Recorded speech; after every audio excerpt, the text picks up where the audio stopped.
पहले भी 2-4 बैठ गए। तब मैंने कल चलाकर ही कहा, आखिर समस्या क्या है? न नेता है न नेतृत्व, जनता जुट रही। और मैं जब आज आ रहा था तब मैं 3 किलोमीटर दूर से मोटरसाइकिल से आया। और ये मैं आपको बता नहीं रहा, मैं इस मंच पर खड़े होकर राजस्थान के मुख्यमंत्री को कह रहा हूं, मुख्यमंत्री जी, ये लोग जो मेरे सामने खड़े हैं, जो रेला सड़कों पर किलोमीटरों तक लग रहा है, ये भारतीय जनता पार्टी द्वारा लाया गया कोई जन समूह नहीं है किसी नेता की सभा के लिए। ये अपने जीने के हक अधिकारों के लिए, न्याय और इंसाफ मांगने के लिए, सरकार के सामने गुहार लगाने के लिए स्वयं वो खुद ब खुद लड़ने की मानसिकता बनाकर चलकर आया हुआ जन समुदाय। राजस्थान के मुख्यमंत्री जी, इनकी पीड़ा को समझने की चेष्टा करो।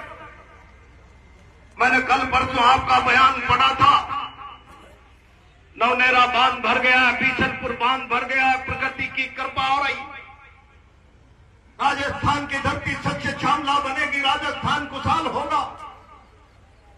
केवल खरीफ की नहीं, रबी की फसलों में भी हम पर्याप्त मात्रा में पानी पा पाएंगे, ऐसी कृपा हो गई। मुख्यमंत्री जी, आप भी जश्न मना रहे हो, राजस्थान की धरती उर्वरा सच्चा श्यामला बनने जा रही है।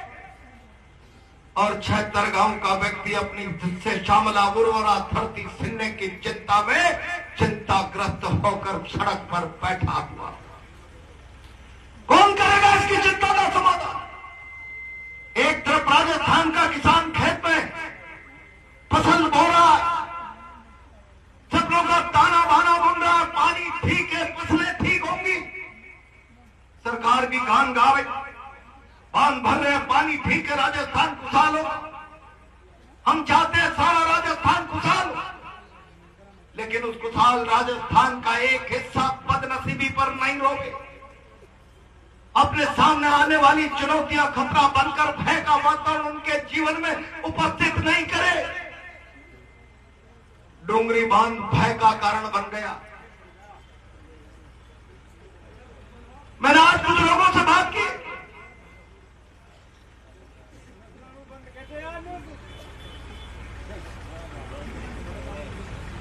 छिहत्तर गांव का विस्थापन, और मुझे कहा गया 76 गांव का विस्थापन तो केवल डोंगरी बांध बंधने के लिए भ्राव क्षेत्र के कारण किया जाए, और इसके बाद जेट लेन पर दिल्ली मुंबई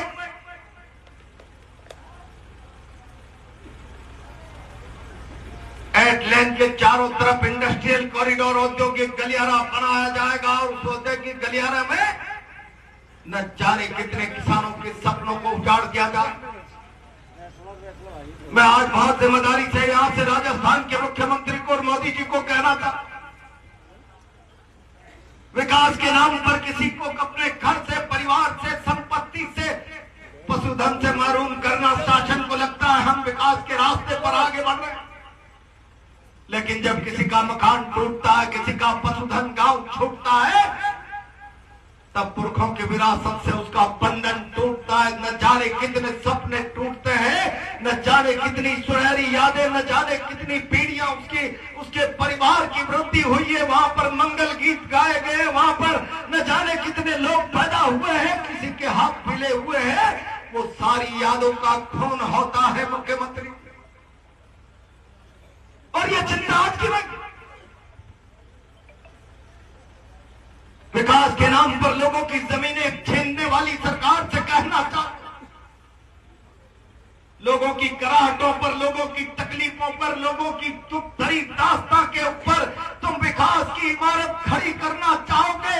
इनको दफन करके, इनके हक अधिकार को दफन करके उस पर विकास की इमारत खड़ी करना चाहोगे, ये विकास की इमारत नहीं होगी, ये विनाश की इमारत होगी। विनाश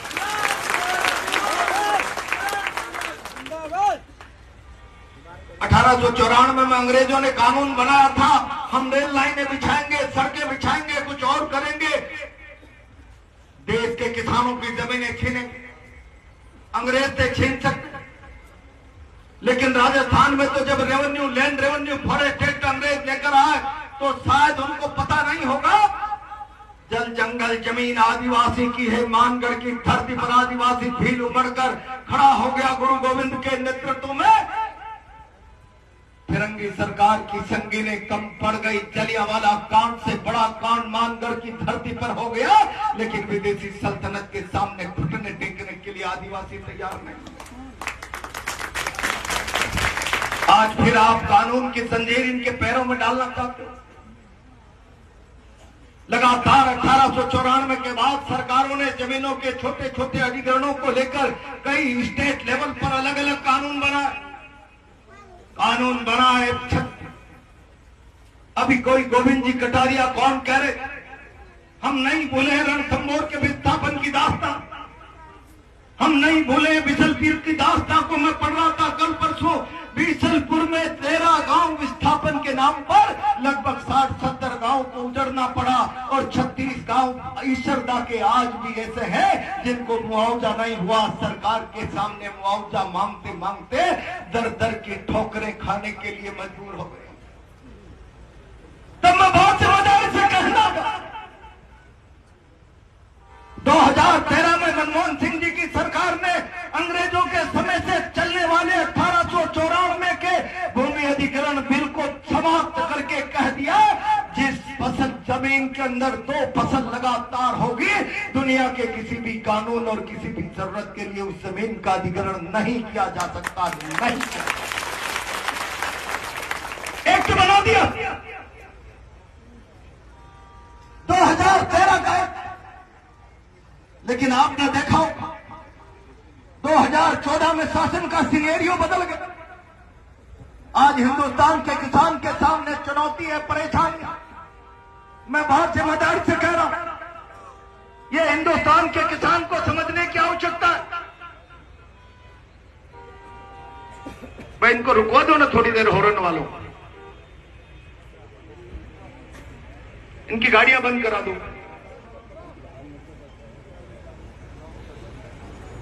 भैया ये गाड़ी वाले हॉर्न जो दे रहे हैं वो बंद कर दे प्लीज। गाड़ी को रोक दो, बाद में चल जाएगा। हमने देखा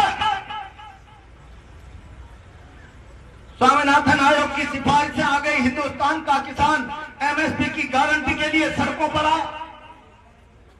आपको अपने संघर्ष के मैदान में कूदने से पहले इस दास्तां को जुबानी तौर पर नहीं, दिल में भी याद करके चलना पड़ेगा। डबल इंजन की सरकार का नारा देकर इस देश को में भ्रम पैदा करने वाली सरकार, जब हरियाणा और पंजाब का किसान एमएसपी की गारंटी के लिए दिल्ली की ओर आगे बढ़ा, तो शत्रु देशों की सेनाओं के साथ जिस प्रकार का बर्ताव किया जाता है, दिल्ली की सीमा पर, हरियाणा की सीमा पर कांटों के तार बिछा दिए गए, बॉर्डर पर जिस तरीके से अभेद्य सुरक्षा सीमेंट की दीवारें खड़ी करके की जाती है, उस तरीके से हिंदुस्तान के किसान को दिल्ली की सल्तनत तक अपनी आवाज नहीं पहुंचा सके, पूरी ताकत के साथ दीवारें खड़ी करके रोक दिया। और उसका परिणाम यह हुआ, हिंदुस्तान का किसान 1 साल से ज्यादा समय तक सड़कों पर पड़ा रहा। दिल्ली की सरकार के कान में जू नहीं रहेगा, जू नहीं रहेगा। 1000 किसानों का बलिदान हो गया, और दिल्ली की सरकार के कान में जू तब रहेगा जब उत्तर प्रदेश का चुनाव हो गया, तो सवेरे 8 बजे भारत के प्रधानमंत्री आंदोलन से माफी मांगकर किसानों के बिल वापस लेने की घोषणा करते हैं। इनका रिश्ता जनता की तकलीफ से, इनका रिश्ता किसान के हक अधिकार, उसके साथ न्याय और इंसाफ से नहीं है, इनका रिश्ता केवल वोटों से है।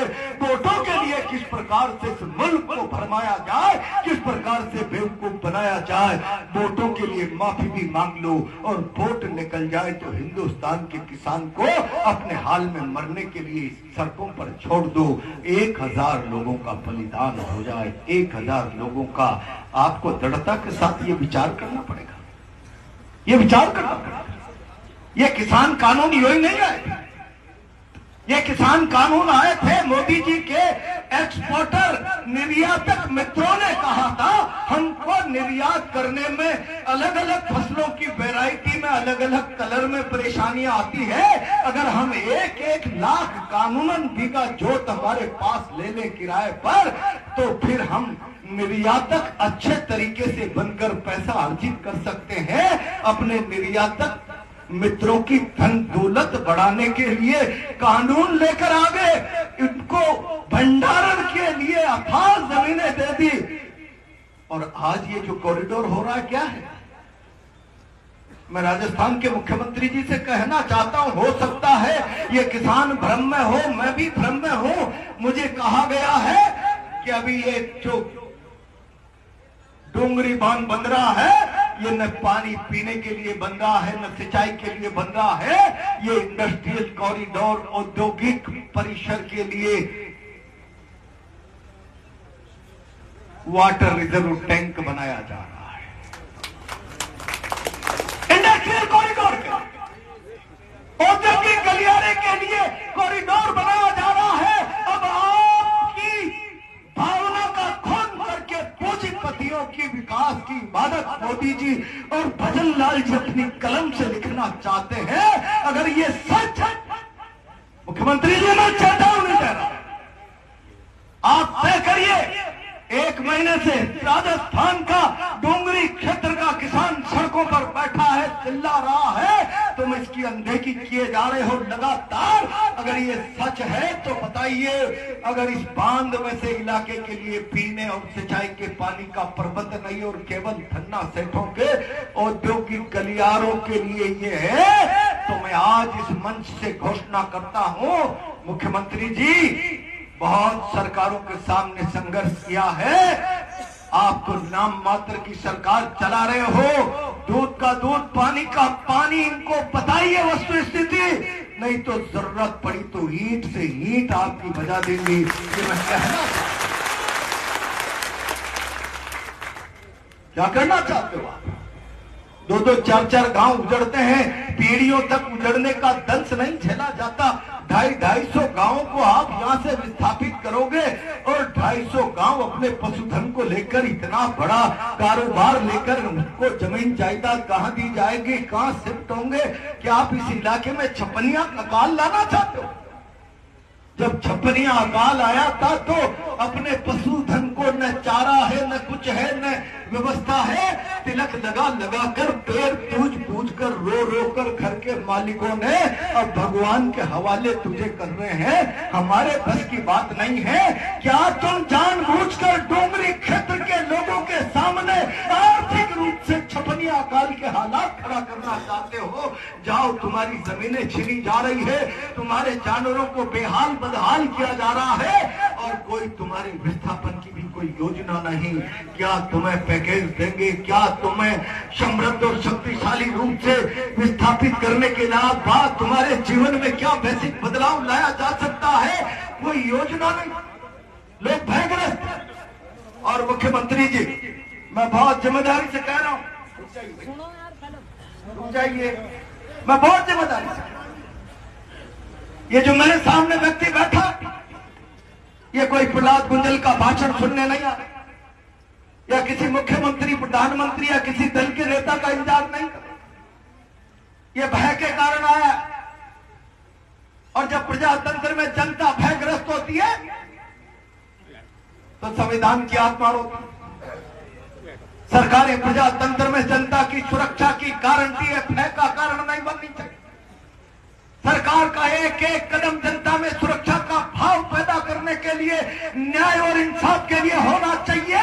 उनमें भय पैदा करने के लिए, उनमें डर पैदा करने के लिए अब मेरे भविष्य की पीढ़ियों का क्या होगा, आने वाला समय मेरे लिए कितना तकलीफ और दुखदायी होगा, सरकार का ये विकास के नाम पर किया जाने वाला ढोंग मेरे जीवन में कितने अभिशाप लेकर आने वाला है, ये भय जब सरकार का लोगों के मन में बैठता है तो भारत के संविधान की आत्मा रोती है। संविधान कहता है by the people, for the people, of the people, जनता के द्वारा, जनता के लिए, जनता की सरकार।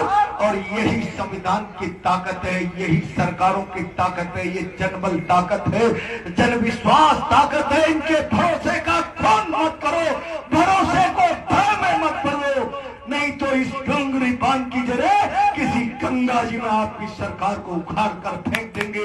मैं ये कहना था। और इसीलिए मैं आज यहाँ जितने लोग बैठे, मैं कोई राजनीति करने नहीं आया। जब गरीब की कराहट कानों तक आती है तो आत्मा मचल जाती है। गरीब की दुख भरी बात कभी कानों तक आती है तो हृदय उद्वेलित हो जाता है। मैं कई दिनों से सुन रहा था, इसलिए चलकर आ गया हूं आपके बीच। और इसीलिए मैं आज आप लोगों को इस बात का ये भरोसा दे रहा हूं, अपने साथ न्याय और इंसाफ की लड़ाई को जारी रखें। मैं जानता हूं मैं आज कुछ बोलूंगा, कल भारतीय जनता पार्टी के लोग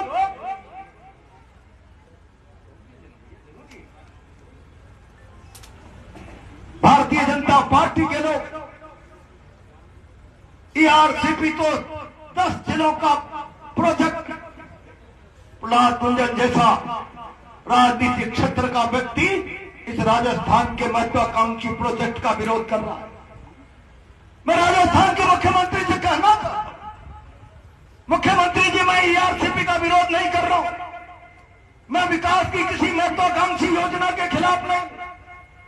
और अगर आप राजस्थान के मुख्यमंत्री हैं तो 2004-5 के प्रहलाद कुंजल के भाषणों को निकालिए। तब तो आप भरतपुर की एक साधारण पंचायत के सरपंच हुआ करते थे।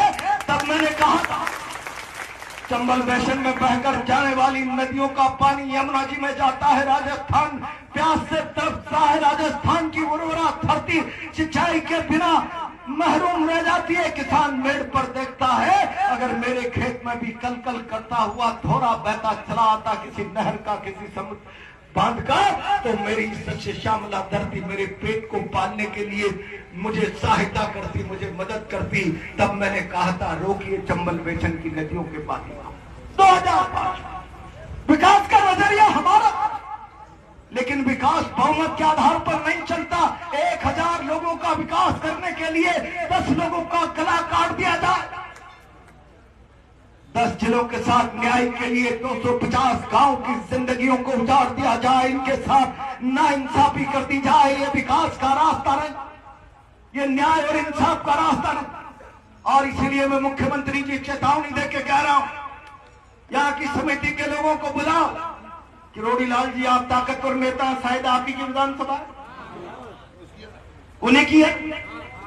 मैं आपसे अनुरोध कर रहा हूं, आप किसानों के साथ ब्लैक मार्केटिंग करने वाले कई धरना छोटों को रोज छापे मार रहे, लेकिन आपके इस विधानसभा क्षेत्र में आपकी सरकार इनकी जमीनों पर छापे मार नहीं रही, डाका मार रही है। इस डाके को रुकाने का प्रयास करो।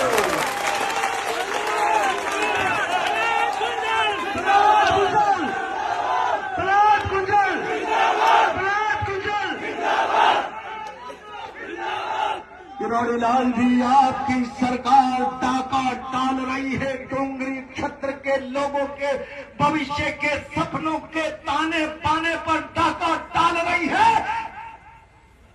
आइए मैं आपको निमंत्रण दे रहा हूं, आपको कह रहा हूं, एक सच्चे जनप्रतिनिधि होने का दायित्व निभाई और खड़े हो। मैंने राजनीति में आपको बड़ा भाई माना, आज आप और हम दोनों विरोध में, लेकिन मैं इस मंच से वचन दे रहा हूं, डोंगरी बांध की लड़ाई का झंडा पकड़ो, प्रहलाद कुंजल भुजा बनकर तुम्हारे साथ खड़ा रहे। जिंदाबाद। लेकिन आपकी सरकार डोंगरी बांध के किसानों के भविष्य के सपनों पर, तानों बानों पर, इसकी जिंदगी जमीन पर डाका डालती रहे और किरोड़ी लाल जी जैसा समृद्ध शक्तिशाली नेता अपनी चश्मा के नंबर बदलकर चुपचाप बैठा रहे। भविष्य आपको भी अपराध अपनी डायरी में लिख देगा, गुनाह के रूप में आपकी चुप्पी को लिख देगा। मैं आपको बड़ा भाई मानकर आगाह कर रहा हूं, आपसे निवेदन कर रहा हूं, हो सकता है ERCP 10 गांव 10 जिलों लाई, लेकिन आप ERCP पर एक कदम आगे बढ़ने से पहले अगर 250 गांव के सपने छीनना चाहते हो तो इनके साथ न्याय और इंसाफ की आपकी रणनीति क्या है, योजना क्या है? जब तक इस टेबल पर बैठकर फैसला न हो, एक कदम आगे नहीं बढ़ने दिया जाएगा, एक कदम। और मैं आज आपसे कहना चाहता हूं, मोदी मोदी के नारे लगाने वाले लोगों कोई हो तो सुन लो कान खोलकर।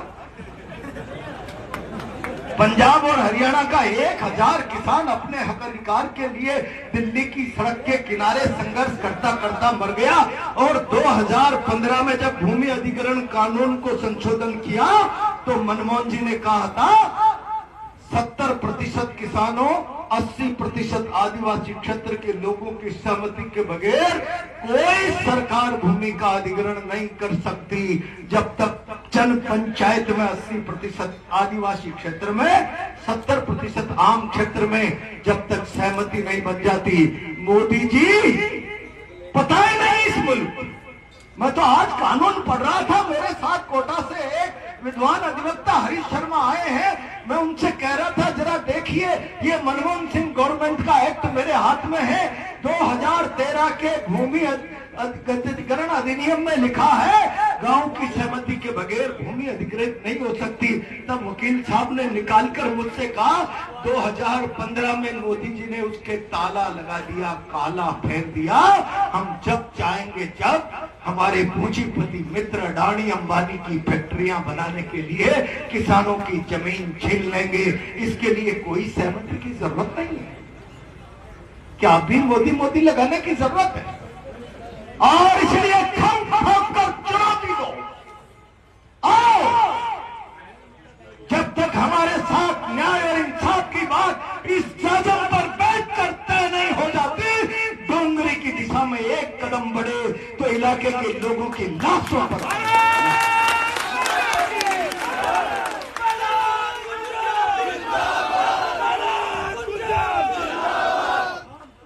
और सच मानना मुख्यमंत्री जी, किरोड़ी लाल जी, आइए लोगों के बीच में।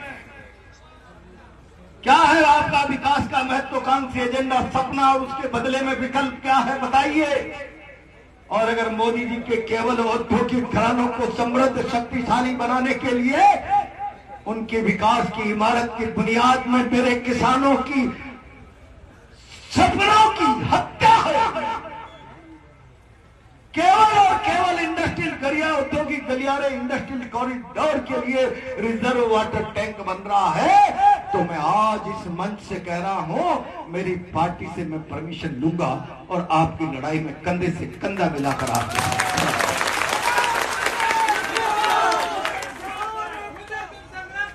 पर कल ये भारतीय जनता पार्टी के लोगों का कल बयान भरतपुर से आएगा, कल धौलपुर से आएगा, करौली से भी आएगा।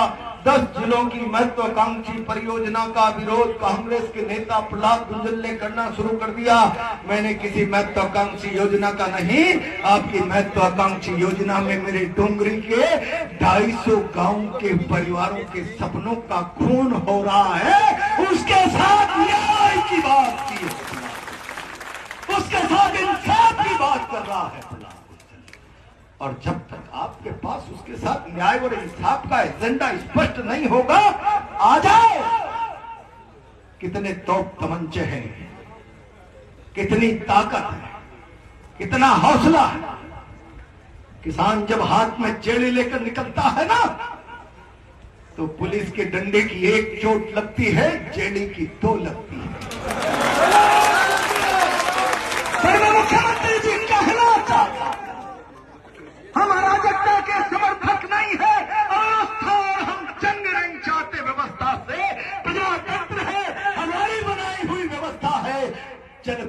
जनादेश देकर मुख्यमंत्री बनाया है, भले पर्ची से अमित शाह जी ने अपना नाम चिपका दिया, लेकिन जनादेश हमारा है। और इसलिए ये केवल हमारी बात नहीं, सरकार की नैतिक जिम्मेदारी बनती है वो हमारे भविष्य के सपनों के साथ किस तरीके से इंसाफ की इबादत लिखना चाहती है, जरा इसको स्पष्ट करो। कुछ 2-4 दिन में आज मैं आया हूं तो हलचल तो हो, नहीं हुई तो फिर आगे देखेंगे, आगे बढ़ेंगे। और हलचल हो तो आदरणीय किरोड़ी लाल जी जरा बताइए आप क्या क्या योजना है, उसके बदले में क्या है। यहाँ पंचों के गले उतरेगी तो फिर बात मानेंगे, पंचों के गले इस जाजम पे नहीं उतरी तो फिर तो करो। और मुझे मेरी पार्टी में बात कर लेने दो भाई, मेरे को तो कूदना ही पड़ेगा।